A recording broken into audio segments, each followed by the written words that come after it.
Hello, friends. So this month I am doing the transits for September via this setup here. I thought it would be interesting to do it this way just so that you can see my face. You can also see the chart so you know what I'm talking about. And I'm like, oh, this is doing this is doing that. But also it kind of gives you a visual to look at when we think of these transits as well. Um, Something to note when we look at transits, and sorry, I'm always going to be looking over here because I'm like looking at this little screen of myself. But when we look at the transits, we are also, or we are not looking at the houses per se, because the houses will tend to change. And so when we look at these transits, and if you are someone who is a little bit more knowledgeable when it comes to astrology and things, and if you're wanting to look at like where exactly is this happening in my chart so I can see what exactly is happening for me, or how this transit might be hitting for me, um, you will be looking at the houses. But then again, you will probably have some sort of like bi-wheel, which looks like this. And in the inner circle, I tend to do the inner circle. In the inner circle, that would be like your chart. And the outer circle would show you the transits as they're happening, where they're happening, etc. So definitely, if you are a little bit more skilled, you feel a little bit more confident, I would take a peek. Otherwise, let me see, there's some apps I could recommend to you guys that can make this a little easier. One is Astro Future, and another is Astro Matrix. And I'm just trying to see if there are any others.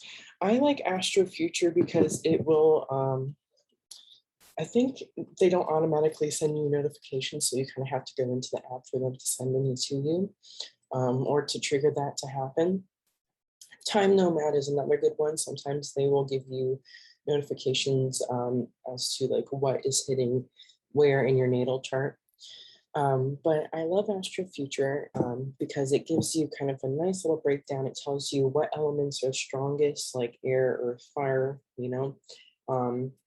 the quality of the energy that surrounds you, and kind of the duality, if it's more of a yin energy around you right now or more of a yang energy. Like for me, the fire element is probably the weakest right now. The strongest would be the air element, and that yang energy is very strong for me right now. I wish I could just like, hey, here it is. But just due to my background, you can't. So that's one I do highly recommend. I really like that one. It gives you a little breakdown too of some of the key players when it comes to what's transiting and what's transiting your natal chart. Time Nomad is another great one, and Astro Matrix is one that I love. It's completely free. The one thing I don't like about Astro Future is that you cannot change the chart type. I personally use whole sign houses, so that's why my chart looks usually, all the little houses are very even. Placidus, it kind of gets a little wonky. Some of the houses are large, some are a lot smaller, and I personally don't use that form. And so that's the only thing I don't really like about Astro Future. A lot of the information still applies. For some people, that planets that your houses, or the planets in the houses, will be different. But I don't think the signs really change. But Astro Matrix I really like. I believe you can set it to whole sign house or use a different house system if that's your preference. And it's nice because they give you a pretty long write-up when it comes to what transits are happening, what sort of themes you'll see, etc. So definitely check those out if you're wanting to take a deeper peek into what these things mean for your chart specifically. So just diving right in, I have it for, I have my notes over here, by the way. It is hard for me to just go boom, boom, boom, boom. I definitely have to make notes. A lot of astrologers make notes and refer back to them as they do their little situation. Tis what my teacher does, tis what I do, tis what a lot of astrologers do. So if you see me looking over, that's what I'm doing. I'm just looking at my notes. I have keywords, archetypes, and all that good stuff written down. So starting with this first energy, Mars in Virgo opposing Neptune in Pisces. So we see Mars in Virgo down here. I don't know if I can do my little circle thing. I think I can annotate. And apologies if this takes me a minute. I'll just draw it on here real quick. Oh, here we go. That's what I was looking for. So let's see. Mars in Virgo opposes Neptune in Pisces. So what we're looking at is this right here. Mars in Virgo opposing Neptune in Pisces. And so as you see right here, it's September 1st. So they aren't necessarily in complete alignment. But when we go to the next day, which I'm trying to figure that out right now. Here we go. But when we go to the next day, we see that this is a complete, or they perfect this transit perfects. So as we see yesterday, Mars is at 21 degrees, or today, Mars is at 21 degrees, and then tomorrow it hits 22 degrees and perfects that opposition with Neptune. And so with Mars, we see a lot of themes of action, of war, of combat, high energy, sometimes lashing out, fighting back, rationalizing before this is Mars and Virgo. So we see those energies of Mars, but they are kind of dimmed down a little bit because we are also dealing with Virgo. Virgo is ruled by Mercury, but Virgo is also an earth sign. So it kind of cools down Mars in some sense. So this brings in the theme of rationalizing before we make rash decisions. And then Neptune has this sense and this vibe of intuition, especially with Pisces. Intuition, dreams, spiritualism, personal sacrifice, the name of spirituality, feeling overwhelmed by the struggles of life, oneness. Can be very dreamy, like I said, can be very smoke and mirrors, and it can be and present itself as very Hollywood.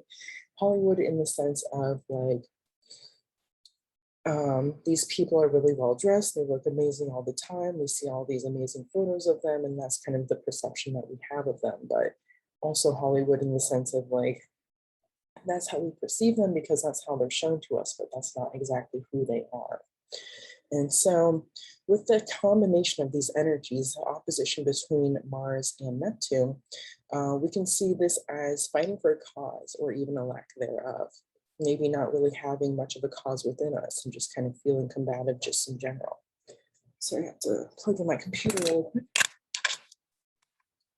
So we can kind of see that thing, feeling misguided by our spiritual motivations and interests.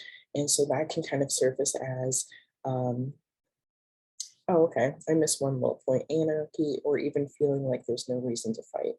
But the misguided spiritual motivations and interests, that can kind of surface as like, for example, I'm doing this Kundalini course right now, and I was looking at introductory videos, and one of the teachers, the man who owns the program, he was doing an introductory video, but he was speaking on how very, very important it is to make sure you know what your intentions are before even stepping into this course. Just because of the nature of Kundalini energy can be very intense. It's not always for everyone or for everyone at every point in life. Sometimes it can be too intense for people. So you really have to have some awareness, self-awareness in that way.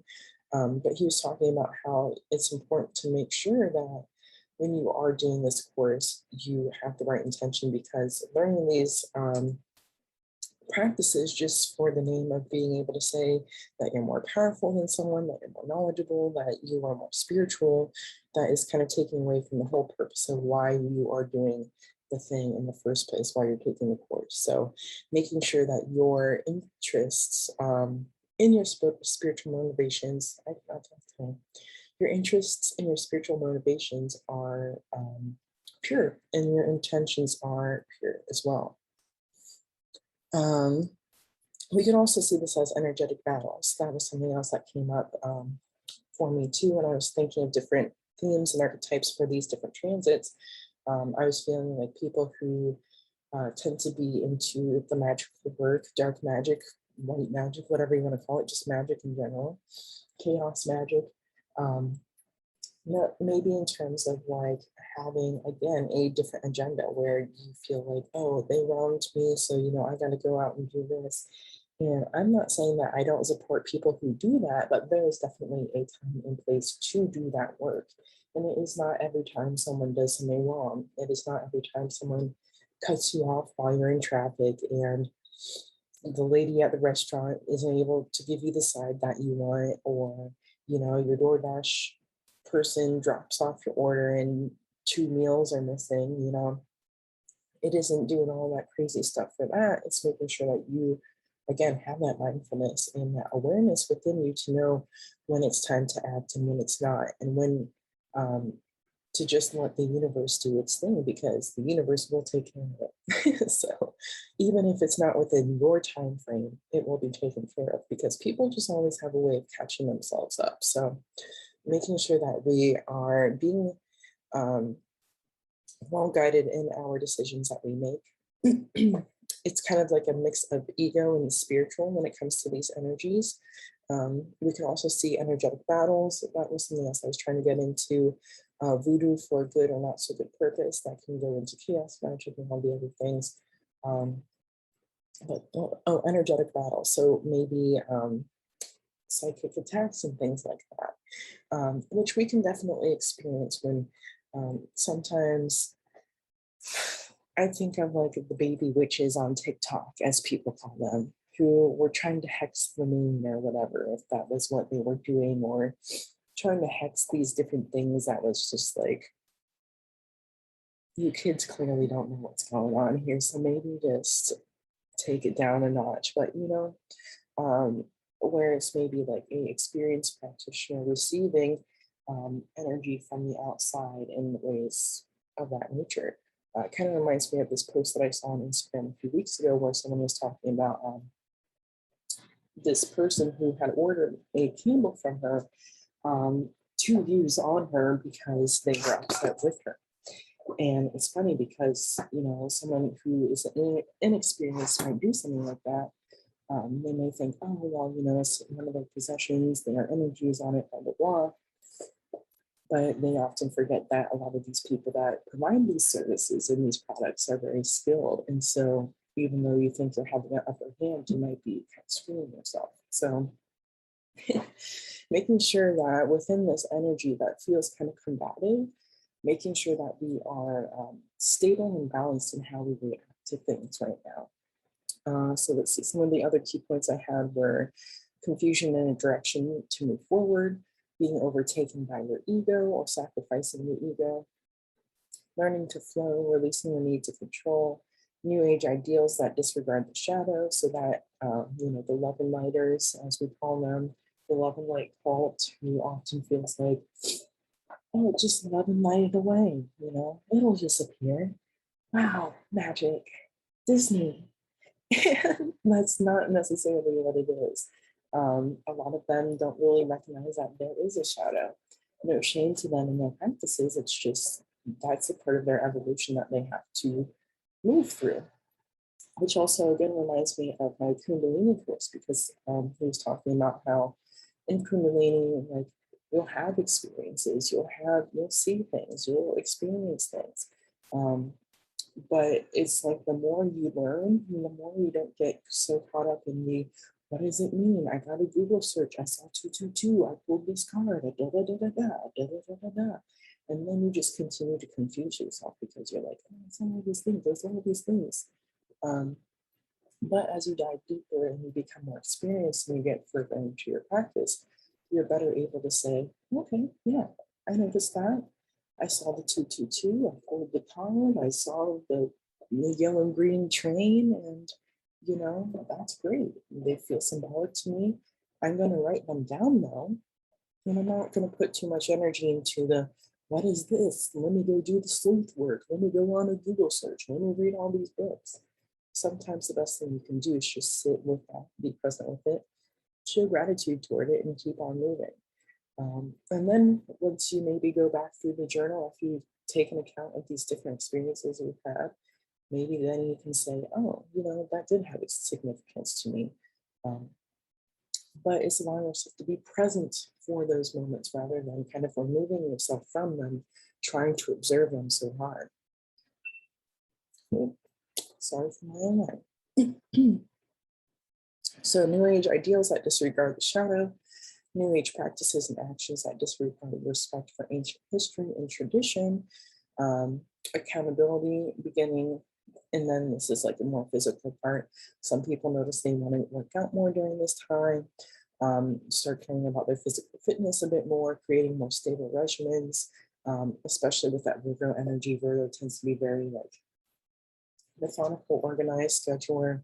And so creating more of that for yourself could also possibly pop up.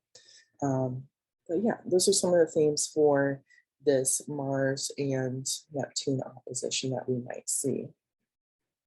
So then moving on to the 4th, and let me take a little annotation die away. There we go. And then do this, and we're going to the 4th of September. So here we are on the 4th of September. Mercury in Libra down here is trining Saturn in Aquarius, which is right up here. And yep, they are exact.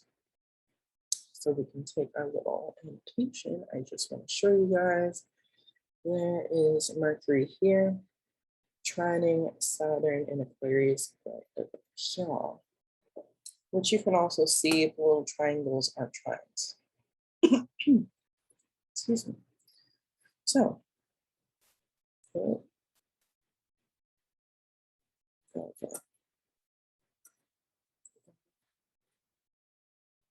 I don't know what just happened, but yeah, no, we're good. I don't know what was going on there.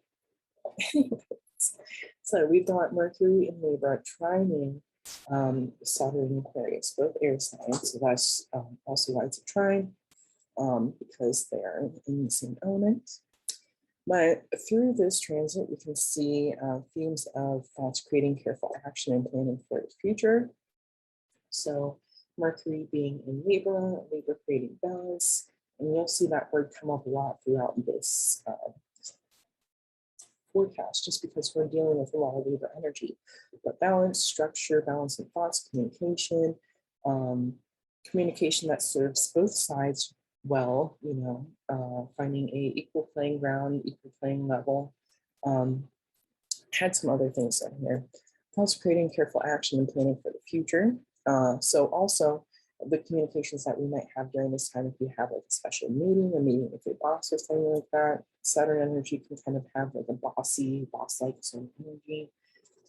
Maybe even meeting with a teacher or something like that, or teachers having a meeting where there's a communication that brings more balance, more structure, and more of a equal playing field for everyone, where maybe needs are discussed in a way that serves everyone well and restores some sense of balancing of the scales rather than allowing us to feel like everything is kind of up in the air. Possibly using your mentalities as a resource. That could be using your thoughts, using your communication, communicating and spreading advice as a form of moving forward in whatever it might be. That could also be talking to a group of people, or again, like people that are in higher positions, in order to establish a stepping stone so that things are kind of put on the right path and everything's going in the right direction. And again, communication that creates mutual benefits and understanding now and into the future. Revisiting unfinished projects, so that could be projects that you kind of left behind. It could even be big projects or meaningful projects that you kind of forgotten about, and maybe revisiting those projects so that you can wrap up things from the past that you maybe forgot about and move forward. And that could also be like, I see it as revisiting some sort of meeting or some sort of, excuse me, some sort of meeting or some sort of topic that you met about in the past, and seeing if there isn't a way to kind of bring more balance into whatever it may be just through that communication. So maybe revisiting something so that you can rehash it and figure out a solution that works for everyone and brings more balance and allows people to feel safe, comfortable, and stable rather than, you know, everything is up in the air. So that is something we might experience with that little transit there. Then moving forward to the 6th, we have Venus in Libra, and that is squaring Pluto in Capricorn. So we do our little annotation guy here. So Venus in Libra is squaring, you can see it right here. And I think it's, yeah, moved, it looks like it's moved a little bit past just because this is a transit that most likely happened earlier in the day. And also with these, I'll let you know that it's not always going to be the exact day. Like the exact day that I'm giving is like when the transit goes exact or perfects, I suppose. But we tend to, with these energies, and I wish I could figure out how to pull up that graph to show you. But with these energies, they kind of fade in.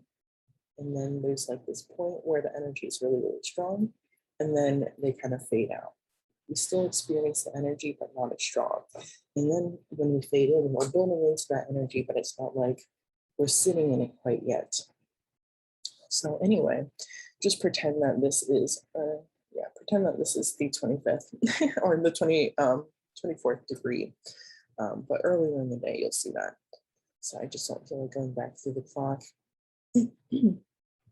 But with, let's see, Venus and Libra squaring Pluto and Capricorn, this gives us a deep sense of transformation. Venus is in its home sign, so that's really nice. This brings about thoughts and feelings of communication, harmony, balance, possibly finding a solution for everyone, thinking of the community and problem solving, finding unity through balance. That can often be something that we see with Venus in Libra. Those are some of those themes. And then with Pluto, we see a lot of transformation, explosion, a lot of the dark coming to the surface, doing what needs to be done in order to restore balance, even if that means a collapse or a fall. And so through these energies, we are kind of finding and restoring the balance that needs to be restored through deep transformation. It's almost very similar to the tarot card, where it's like, there's some level of self-sacrifice that is required in order for there to be balance that is restored, simply because that self-sacrifice requires some deep inner transformation in order for everything to be restored.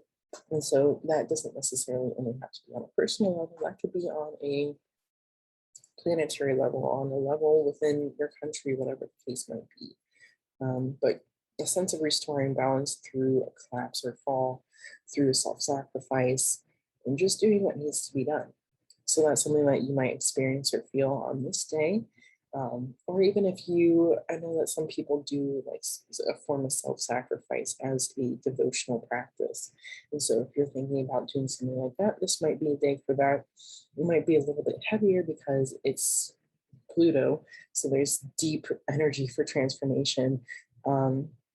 But maybe this is something that you've already felt kind of leading up into this energy while Venus has been in Libra. Pluto has been in Capricorn for like forever. But Venus being in Libra and just being in that house, even though the square isn't perfected, that energy again is still there. And so maybe you felt that, like you felt like these little moments of deep transformation that have really brought you to this place where you are able to restore balance within you, within your family life. It almost even reminds me of like a divorce of sorts, where it's like it maybe needed to happen on both ends in order for everyone to feel safe and comfortable and, feel like there could be balance restored within the home, within relationships, within everything. So that sort of energy. And I think Venus also trines Jupiter in Aquarius, which I kind of already said, right? Unless I got the day wrong. Oh no, I'm good. I was looking at Saturn, a whole other thing. But no, I took a peek at that earlier and I noticed that. So Venus is also trining Jupiter right here. And that's another perfected transit that we can see here. So this kind of gives us some really good vibes, honestly. Expansion, unity with fortune and overindulgence is possible, or even excess. Those are some themes that we can see from Jupiter. Although Aquarius does give it some balance in the way of like stability, making sure that we aren't overindulging in a way that is kind of overthrowing everything that we've worked for. But also at the same time, Jupiter is retrograde in Aquarius, so maybe revisiting different things. Like maybe if you have noticed like COVID weight or whatever people call it, maybe this is kind of going back and reassessing that, reassessing that expansion that you maybe had in a bodily way and kind of restoring that balance with that Libra energy from Venus. And not allowing Venus to talk you into overindulging, because Venus has that quality to it. It's like, oh, wow, no, this is just great. Like, we should just go all in. But Libra kind of pulls that energy back and reminds us, like, hey, having moderation in all things can be a great thing. So, and what else? So the kind of interpretation of this could be understanding between sides and communities in terms of communication, a understanding between different sides, between different mentalities. Growing communities is something else we can find, expanding finances and possessions. And with that, I also have to note with that expansion, making sure that we are, again, being methodical about how we handle that expansion so that we are not overindulging in expending our finances in a way that's like, we've all had those moments where we've gotten happy with our wallet, like, oh, I have $200 in the bank.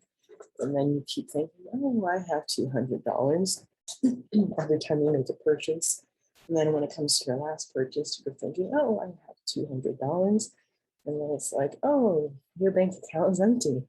So making sure, again, that you are creating some stability when it comes to your finances. And even when your finances expand, making sure that your budget kind of changes and molds to fit that expansion, so that you're not thinking you have more money than you have, so you're not spending more than you have, more than what's necessary, but also so that you can focus on kind of holding on to that sense of stability that you do have, maybe by saving and just kind of continuing to work off of the money like you had in the past when you had less than that, which is something that some richer people tend to do.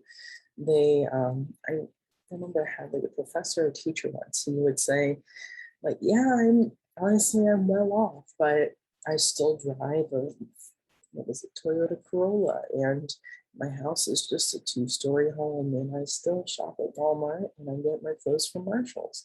And it's like they aren't using their expanded resources as a sense of wanting to flex. They are saving that money. They're just living their lives, general life, doing things that aren't super extravagant. They don't need some Balenciagas to feel rich. Their bank account says that. The Balenciagas just show I had enough money to buy them, but then you're out of pocket how much money for the Balenciagas. So, expanding your finances and possessions, but being balanced with it. Generous offerings, a loving approach. Since this is Venus, we can see some expansion within romance. It has a very Rococo, flashy, extravagant energy to it. If you've never seen Rococo art, I don't know if I could put it up.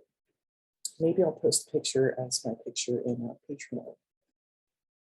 But Rococo has a very fun, flowy, extravagant, very Venusian energy. Big dresses, these really extravagantly decorated buildings, interior, very beautiful, very elegant, very flashy. And I'm definitely going to post some art because I feel like that is a great representation of that. It's the glamour of Hollywood as well, from outside looking in sort of view. So before we were talking about Hollywood, where it's maybe more so the sense of Hollywood where it's all the stories that you hear that you're not sure are true or not, but a lot of them are true, like the little cults that they have and the little things that they do and the things that people pay people to do in order to advance, like a lot of that has happened.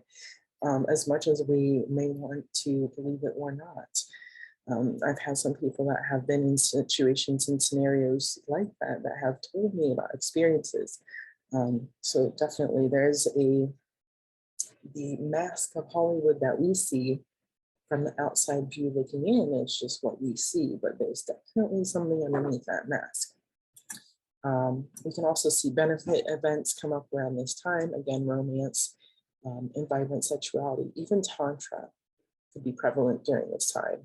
And that could be even seen as like an expansion within your own sexual energy, within your connection to another, or even just yourself and just everything around you. So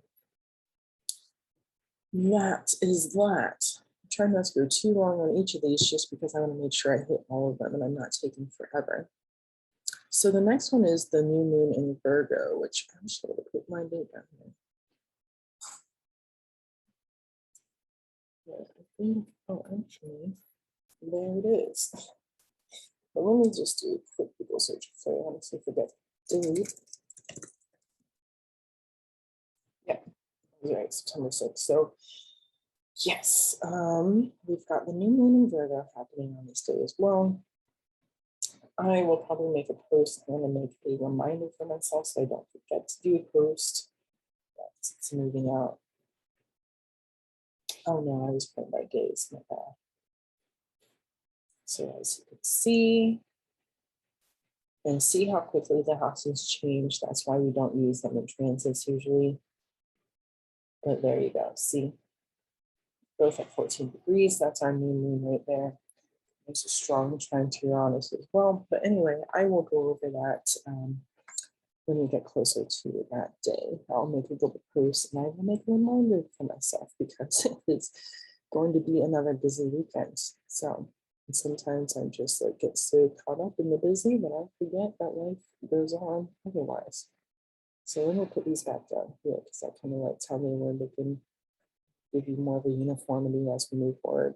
So we're going ahead a few days actually to the 10th. And here Venus moves into the sign of Scorpio. So I'll move this ahead a few hours, which it will be then in its detriment in Mars ruled sign. So Venus goes from feeling pretty nice in its own place, in its own sign, and then moves into a place of its exile or fall. Detriment, into a place of its detriment. So it's like before where it was feeling nice and cool and calm and collected at home because it was within its own home. Now it's like kind of, I would say maybe at a friend's house who has completely different interests and a different way of living. It's like maybe being someone who is used to eating a whole lot of meat on a keto diet, going to someone's house who is a strict vegetarian, and they're being hosted by that person. And even though it's like not terrible, it's just not what they're used to. So that's kind of the energy of Venus moving into its detriment in Scorpio. But with that, we can see a sly, sort of sneaky sort of energy start to present and surface itself. We can see illusions and reflections within relationships starts to be brought up. That can be romantic and platonic. We can see temptations kind of surface themselves. Deep transformation is another thing that can be brought up. Possibly some wake-up calls for some people, especially within their relationships or the shadows within them, whether that's within yourself or within the relationship itself. Dealing with the shadow self, cutting cords and ties, releasing, and then also themes of sexuality, tantra, and kundalini surfacing themselves in this area yet again. Where before, we kind of felt that with the Trines Jupiter, but yeah, some of these themes resurfacing themselves. So those are some things that you might kind of experience and deal with Venus moving to Virgo. Even if it's not a relationship, just things in general, things being presented in a way where it's like, it just seems and feels really good, but there's something underneath the surface. There's some sort of sneaky energy. It reminds me of the moon card in the tarot, where the moon card isn't necessarily like, I think it's related to the sign of Cancer, but for some reason I always relate it to Scorpio, maybe because there's usually a little scorpion on the ground. But it reminds me so much of Scorpio, where there's just like this reflective sort of energy. Or, Scorpio deals a lot with the shadows, a lot with the shadow world and things of that nature. And so, like, kind of that reflection that is being presented to you for you to identify with that part of yourself so that you can kind of merge the two and learn how to work with both of them. Because there is definitely the shadow wouldn't exist if it didn't have a purpose. So there's a reason why we have the shadow, there's a reason why we have the light, and it's just learning how to navigate and work with and through both of those. So moving to the 13th, oops, I'm just going to feed the chart while it's coming out. On the 13th, we see the Sun in Virgo opposing Neptune in Pisces. And let me see if I can annotate this.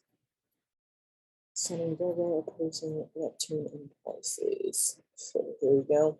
And you can see it with the strong aspects, there are going to be some pretty strong lines.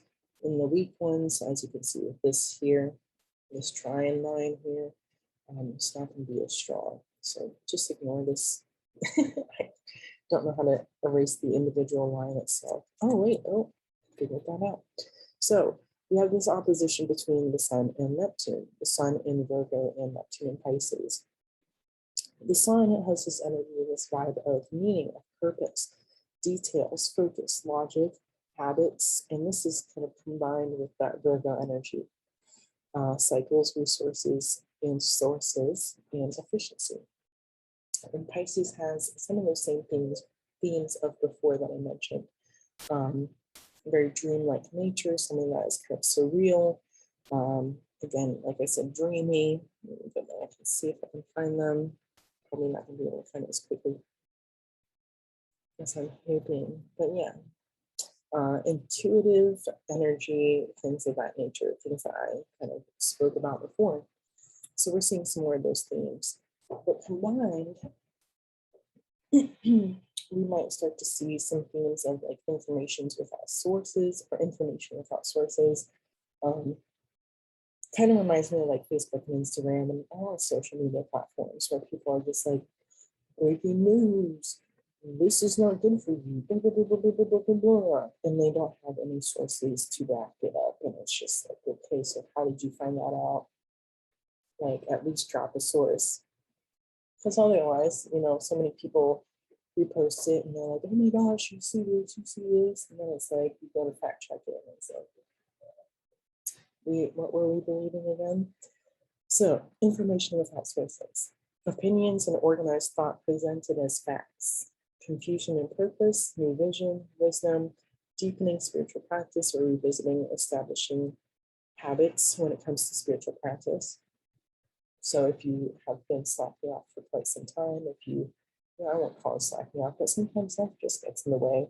Sometimes people just feel like, I'm not feeling that today, and that's cool.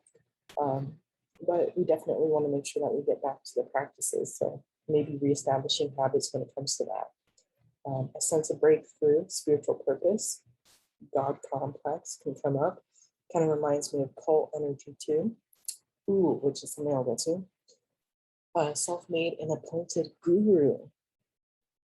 And be aware of those. And even just like something I see too lately, even within all communities, there are some people that are kind of coming into a deeper sense of knowledge who I feel like that's just part of the spiritual practice too and journey. You come into the knowledge, and then when you come into it, you just feel like you're the most woke being on the planet Earth. And then nobody can match your wokeness, and you have messages all the time to share, and you feel so insightful, and everything is just, oh, yes, spiritual. And it's like, that's great, that's amazing when you feel that, but there's kind of like this God complex that comes up too, especially with people that kind of have this energy where they're like, oh, this is happening. Like my third eye is open, I'm so woke. And then they get to this point where it's like they have like this God complex.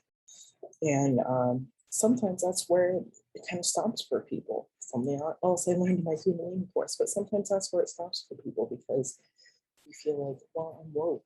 I got to this point, I have reached enlightenment, and so then you no longer continue to grow.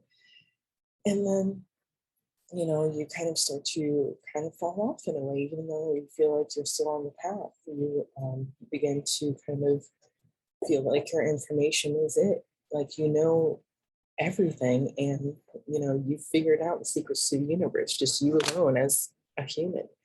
And so it's, again, allowing ourselves to use this transit to kind of separate ourselves from that. I am the most woke being because I have just woken up and come out of the dark night of the soul. And now I've done my offerings, and here we are. We are now basically a pope within our life. So making sure that we kind of release that God complex and allow ourselves to continue to grow, remembering to kind of, I don't always like the word humble, but in the sense of humbling ourselves to allow ourselves to know that, yeah, we've learned some things, we've grown for sure. We have gone through some shadows and we have done some deep work, but we are not yet done. And once again, becoming the student so that you can continue to grow and learn. Becoming the student, relearning some of the things that you've even learned so you can continue to grow and learn. And making sure that you are being open and receptive to the experiences of others that they're sharing with you. And not allowing yourselves to, if there's certain parts of their beliefs or spirituality or whatever that, mean a lot to them, and they're speaking to you in a certain way or on a certain topic about these things, making sure that we are open to them rather than what you believe is wrong. I've learned it all, my eyes open, blah, blah, blah. And since my eyes open, I feel like these matters don't matter. And it's funny because I see that in many communities, regardless of what race and what you believe. I see a lot of that where it's like, oh, I'm so awakened that these things don't matter anymore. And the more we focus on them, the more that they just accumulate and create bad things. And maybe in some cases that is the case. But one thing I learned in yoga, just in general from my yoga journey, is that a big part of yoga is speaking up about those things that are kind of servicing tradition, so like, for example, maybe speaking up about ways that people are being appropriative of certain practices. That is yoga. Educating people on the true history of things as it pertains to tradition, that is yoga. And making sure that we check people, even, as uncomfortable as that might be, when they want to involve their ego in things, that is also yoga. So yoga doesn't only mean asana, movement. Yoga, being a yogi doesn't mean just being a people pleaser and saying, oh, it's okay, I know you believe that. Part of yoga is kind of assessing those things that people find it difficult to believe or accept, and spreading that knowledge that is essential to keeping a tradition alive, or keeping the true essence of a tradition going, and without disregarding years and years and years of tradition that have been set in place. So whatever the case might be, releasing that God complex and calling out those things as need be, and being aware of the people that are self-made gurus and appointed spiritual teachers and things. Not that you can't be, but there's definitely a side to everything. But a documentary that came up for me when I was thinking about this, when I was thinking about archetypes, was excuse me, was Kumare. I think that's how you say it, but such a great documentary. And essentially, I'm not sure, I think this guy might have been Indian himself.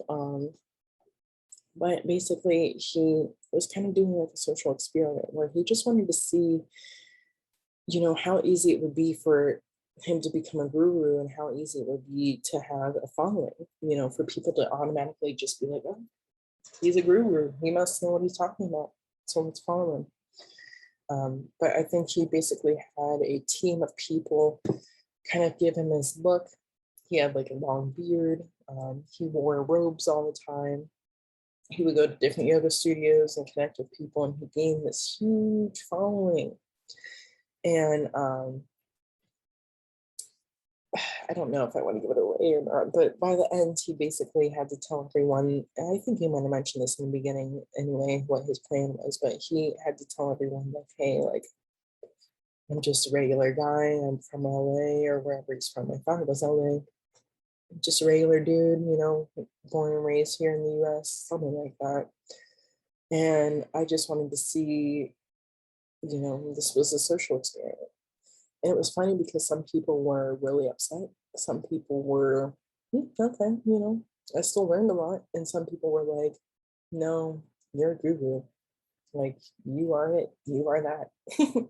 So, yeah, being aware of those energies this month within yourself and within others, and allowing yourself to do the yogic work when it's necessary as well. Not standing by the sidelines, just allowing things to happen, but allowing yourself to take some involvement in, what's the word? And allowing the true essence of things that you are knowledgeable on, allowing yourself to share that and not being afraid of, even if you have a friend or something that is kind of into their ego and, whatever, self-made guru, God complex, allowing them to lovingly speaking to them and being like, hey, might want to check this out, might want to be aware of this, and allowing yourself to address that as you might need to. So the last few keywords are devotional practices, realizing the spiritual qualities of the whole within you, and not trying to be the whole itself. Moving right along, moving to the 14th really quick. Just have a few more things so I'm going to just run through them quickly because I don't want to take forever. Mars moves into Libra on the 14th. So let's see, Mars is right here. And Mars is making its way right there. You can see the shift into Libra. And so here we can see again the word balance coming up. Balance and opposing energies, possibly even a stalemate, because once Mars is in Libra, it's not super, super energetic. It's not moving super, I don't know, Mars in its own sign would be a lot more kind of like a torpedo, but this is more so like maybe like a motorboat, slow moving. Let's see what else I put down. There's a slowing down, maybe even a truce between sides. Thought before action, ideas without execution. So there's two sides to this.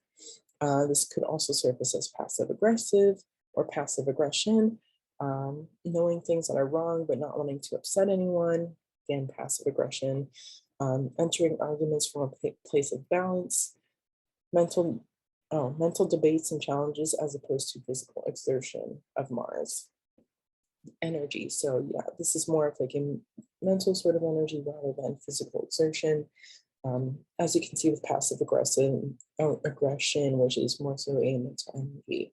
So that's something that we might experience as we move into Mars and Libra. And even just like within the world, within some of the things happening, a lot of the tension between different sides and things, maybe there's a truce, maybe there's a stalemate, maybe there's a slowing down. Maybe there are certain threats thrown around, whatever, but it's like passive aggression. It's not like actual action. So that might be some of the energy that we may flow through on the 14th, or notice start to build up on the 14th, around to the 15th, because see, oh, yeah, oh, I was looking at the wrong planet. Around the 14th to the 15th. like I said, some of these transits, they kind of move through the day. So, and then moving to the 16th, Venus in Scorpio is squaring Aquarius, Saturn in Aquarius. Venus in Scorpio. Squaring Saturn, it's 1 degree off, but as it moves through the day, it gets closer in degrees. So with this transit, we can notice emotions overcoming a sense of structure or tradition, responsibility within relationships, a lack of accepting responsibility within connections or relationships, becoming bored with a sense of routine, transformation in our routines, using and manipulating people in order to gain what you want, love and hate relationships, reestablishing structure, sobering up and releasing addiction, transformation in ideals and morals when it comes to our relationships, platonic, business, work, whatever, romantic, addressing relationship needs, realistic or unrealistic, sexual guilt and pain, wanting to step out of your comfort zone, but second guessing at the last minute. Can I do this? Can I endure this? So that might be some of the things that we see with Venus in Scorpio. Oh, are you kidding me? I pointed it to the wrong one. I'm sorry. I think it was like more pointing towards Mercury there. Venus in Scorpio and Saturn in Aquarius. So those are the things that we might see. Kind of like a second guessing of self, but also kind of second guessing the things that are happening around us. And a large emphasis on stability, on responsibility, on accepting that responsibility, and not allowing ourselves to get too enamored by the smoke and mirrors or the glitter that might not be gold, and allowing ourselves to kind of have more of a practical approach to whatever transformation might be taking place during this time. So let's see, on the 20th, we have a new or full moon, not new moon. 1920, full moon in Pisces.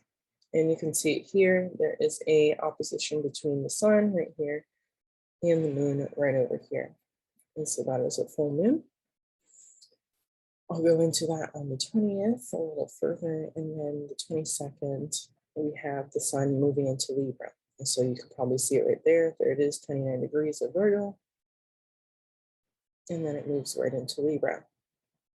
Some of the quick themes that we might experience with that is, again, the sense of community, strong Libra energy. I mean, we had Venus in Libra starting out the month a little earlier, and then we had Mercury, Mars, the Sun. So there's a lot of Libra energy happening. But community,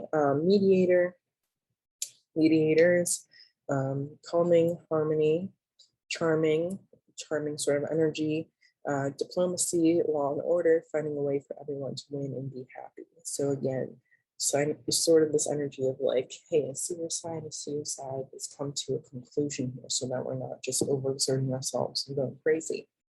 So sun moving into Libra, and then Mercury in Libra on this day, I believe, also squares Pluto. So yep, and we can see that exact little connection here. Mercury squaring Pluto. And some of the themes that we will see, Mercury will have more than one kind of connection with Pluto because it will be going retrograde toward the end of the month on the 28th. And so it enters this, it's a square with Pluto. And then as it enters the square, Pluto moves along. And then once it hits its retrograde, you'll see it to start to move back. And then it moves back into a square of Pluto because it goes back in degrees. And so it will retrograde. It'll go back through the square. And this has a lot to do with deep mental transformation, mental dealing with Mercury, in the air energy of Libra. And then transformation coming from Pluto and Capricorn, adding some structure and some responsibility to that energy. Let's see. Okay, Deep mental transformation. Yeah. Realizations and breakthroughs, revisiting mental issues of the past, reassess, recover, and rewrite the story. Mental fixation, mental solution, manic depression, something else that kind of came up for me when I was thinking of this. Gossip, harmful journalism, which could be, I forget what I was watching. I don't know if it was a movie or something, but it was talking about how the media is essentially not a news source, not a credible news source in some cases. In a lot of ways, it can be, it's just me here, bald without hair. In a lot of cases, it can be, it's media. It's like, it's called, where did I hear this? They were saying it's called television or news entertainment for a reason, because it is entertainment. It is not necessarily news, which is interesting because we can also see that with I'm sure you've seen videos, and if you haven't, maybe go look into them, but there are videos of different news anchors basically speaking, and it's so weird because it's like there are like multiple, maybe even hundreds in the screen. They're all saying literally the same exact thing, regardless of what channel it's on. So go take a peek at that. There's another movie that I saw, it's like from the 80s, about a TV anchor who just like went crazy on air, and like he was like, "No, this is real, blah blah blah blah blah. This is what they're doing. The media isn't real. They're telling you a lot of stuff just for fear, blah blah blah." So I don't know, something to go check out. But that's something that reminded me of that. This Mercury Libra squaring Pluto, it kind of gives me that vibe of like harmful journalism, where it's like none of the stories are necessarily true. It's just kind of to help establish some sense of control by giving people information that makes them fearful, so that they feel more accepting and trusting in these sources, just because they don't really want to do that research themselves. Verbal karma, so be aware, maybe some of the things that you say during this time might come back and hit you, or come back to you, make their way back to you. That can also be in the form of like speaking things into existence and not knowing how powerful your word is, and then, oh, I didn't realize that was taking place. Depth psychology, shadows and hidden things surfacing, so be aware of all those things. Excuse me. On the 22nd and around the 23rd, Venus opposes Uranus, and you can see it here. It's almost in that degree with Uranus where it's like exact. And there you go, it's exact on the 23rd. But this gave me the idea of stock markets, of markets just in general. So be aware and pay attention to stock markets, crypto markets, if you're a part of those. I am personally a part of both, so I pay attention to these things. There might be some drastic or even shocking changes, maybe a false sense of luck or winning. So like, be aware before you get too excited, and also be aware before you throw too much of your finances in, and then, everything ends up going down. Although that could be seen as an opportunity, because when things go down, you can put some more in, and then you'll start to see it come up over time. But, it's not always going to be a very instantaneous game that we're playing, and you also have to be smart and know your limitations. So false sense of luck or winnings, a sudden burst of winnings or earnings. So it could go either way. Either you feel lucky and you feel like you're going to win and you don't, or you don't feel lucky at all. You feel like you're not even paying attention to it, and then randomly it's like, oh, my crypto is up and I earned $1,000 off of this. Be aware of cheating and stealing. Cheating at a casino, thinking you got away with it, but you get caught unexpectedly. Kind of gives me that sort of energy. Sudden excitement, and then quickly getting bored. Uncomfortable or restrictive dress codes, and changes in relationships. So things you might want to pay attention to on the 23rd. And let me see, I need to erase my little annotations here. On the 25th, Mars in Libra is Trines. Here, we see it. Oops. Oh, it's horrible. I'm just going to do a little line. There we go. Trines, Saturn, and Aquarius. And so This brings about themes of stable action in the face of growing responsibilities.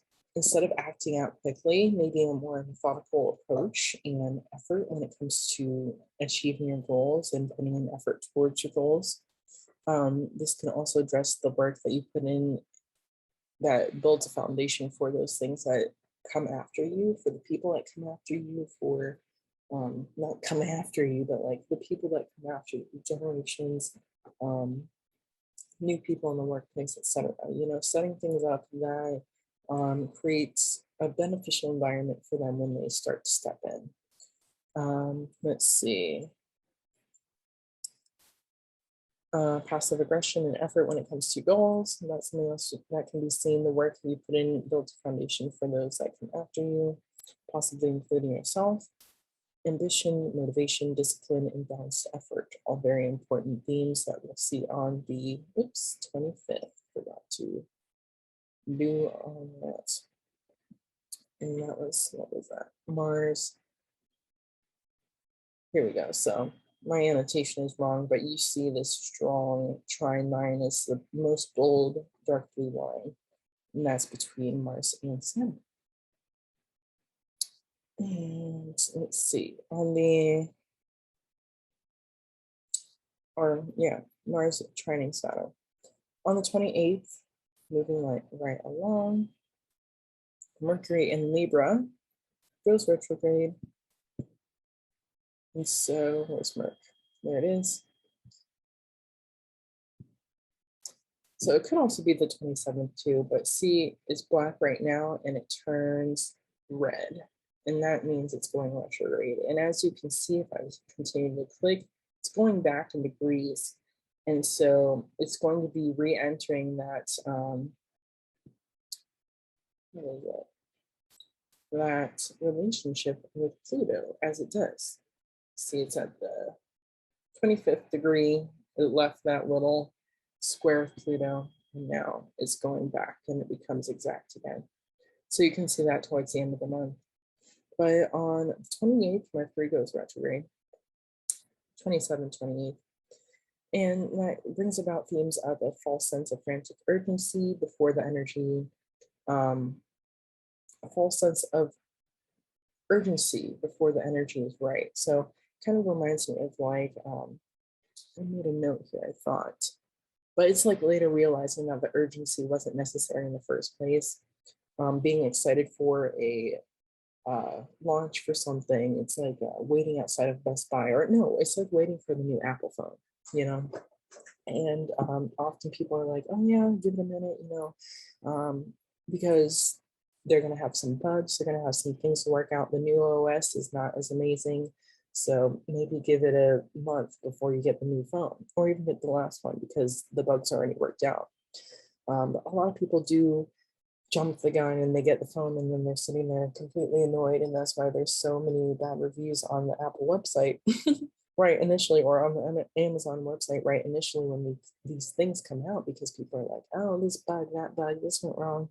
And it's like, okay, well, what do you expect? You got a new iPhone, and the iPhones usually are kind of buggy at first when they first come out. So, it's just what we gotta expect at this point. So it's like being really excited and having a sense of urgency because, oh, everyone's going to buy the new phone. I got to get them first, got to be the first one with the phone. And then you get it, you're like, should have waited because now my phone's not even compatible with all these things. And I have to wait for them to update. And some of the apps don't work with my new phone. And there are all these bugs. And when I call people, there's this high screeching noise. And so be aware. Don't have this sense of urgency. Just be kind of more calm, cool, and collected when it comes to these things, and allow yourself to wait them out. Mercury retrograde, I learned this from Rick Levine, a really famous astrologer, or a well-learned astrologer. He's been in the game for 40 years, but Mercury has this sense of urgency. And even like when it goes into its retrograde, even people can feel a sense of urgency, like, oh, I got to get my meetings done now. I got to get my trip planned before Mercury retrograde. I make sure blah, blah, blah, blah, blah. And it's like, I understand all that, but allowing yourself to calm down will benefit you a whole lot more, because the sense of urgency will almost prove itself wrong and let you know you didn't have to be urgent in the first place. So waiting would have been more beneficial. On the 20, oh crap, on the 29th, moving right on back, Venus and Scorpio trines Neptune and Pisces. I'm not going to do the little arrow thing because it takes a minute, but you can see one of these dark blue lines. Neptune is trining Pisces, or not. Neptune is trining Venus. Venus is trining Neptune, Scorpio, and Pisces. So it's a healing watery energy. It's a trine because they're in the same element.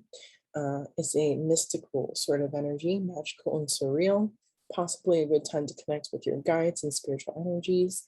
Persephone is one specifically that came up. Do what places you into a new reality.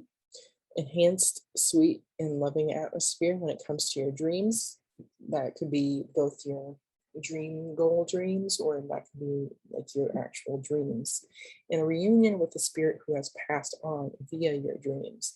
So if you're wanting to look at themes that might come up in your dreams during this time, a reunion with some spirit guides, with a spirit that you haven't connected with in a while, someone that's passed on, all things that you could find in your dreams. Then let's see, the sun moves into Libra. Oh no, Sun in Libra trine Saturn in Aquarius. So that's on the same day. Yeah, and you can see it's exact here. It's another bold line. And this energy, we're dealing a lot with character since there's the sun here. Structure and focus become interrelated as well. So character, sun, structure and focus, Saturn become interrelated. Responsibility being a large part of the character, but finding balance within that sense of structure as well. Achievement, being under the spotlight, possibly recognition. Out in the actual world, you might see things come under the spotlight, things being recognized, new sense of structure, maybe even kind of rules in certain ways, maybe powerful people or people in high positions making certain, kind of new rules or new restrictions in some way, possibly. I wouldn't see it as a restriction, but maybe like a suggestion. It reminds me of those videos where older people would share what they learned in their earlier years with the younger people. There was a video that I saw recently. It was like what boomers want to share with, I don't know, millennials about how they grew up or something like that. And I might have talked about this before, but it was like a video of some different people talking, but mostly it was like these educational videos that they used to show baby boomers when they were in school regarding how you should talk to your parents, how you should handle situations, what emotions are good for you to have and what not. It's like very, very weird kind of like, I didn't realize, but now I realize why some of those people in those generations act a certain way, or, you know, certain topics are taboo or whatever, because they were kind of like molded and educated in a way to believe or to practice these different things because of what they were taught in these educational videos in school. I'll have to post the video because it's really interesting. But that's what it reminds me of, those videos where it's like like an elderly person or someone who's quite older saying, or someone is interviewing, someone is interviewing them and they're like, oh, what would you tell kids who are like 20? Like, what did you learn in your 20s that you would tell kids? And then, you know, there's a video on it. So I'll post that video. Trying to forget or remember the other thing. Oh, no, trying to remember the other thing I was going to mention, but I will post that video. I'll make a note. And the very last little final thing before I end out here is Venus squaring Jupiter, which is in retrograde. So this kind of gives me the vibe of like, I always like kind of have a picture or scene with these things. So it reminds me of someone going to the bar and continuing to drink while they feel like they're not drunk, but they are completely like belligerently, is that a word, belligerently? But they are belligerent and they are drunk. And so overindulgence, maybe readdressing past patterns where you've dove deep without thinking twice. It's great for having fun though. It's energy surrounded around enjoying your moment, even though it's a square. These are two benefic planets, so that kind of overpowers any of the strain that there might be from the square. But this is maybe just like the square presenting growth through some minor difficulties. But it's a good time to entertain guests, have a party, engage in a little gathering, which could be virtual because, the world is what it is right now. But yeah, I need to figure out what that other thing I was going to post was. I completely forget what that was. But otherwise, I hope that you found this useful. I hope you guys like these little videos. I try not to make them too long, but I know I personally, I love watching the long astrology forecast videos, and I feel like it makes it more personal when I speak on these things in this sort of setting. So yeah, I hope you guys enjoyed it. If you have any other ideas or questions or anything about any of these transits, definitely let me know. If you have any questions about how to find these in your chart, let me know. But until then, I will see you guys in the mandala reading. I'll be doing that. I think I'll post it next week because I have some things coming up this weekend. So not to overload my pile, but to make sure I get things out to you guys, I'll definitely be doing that. So I hope you have an amazing September. I hope it is safe and wonderful and you stay healthy. And I will see you guys in the next video.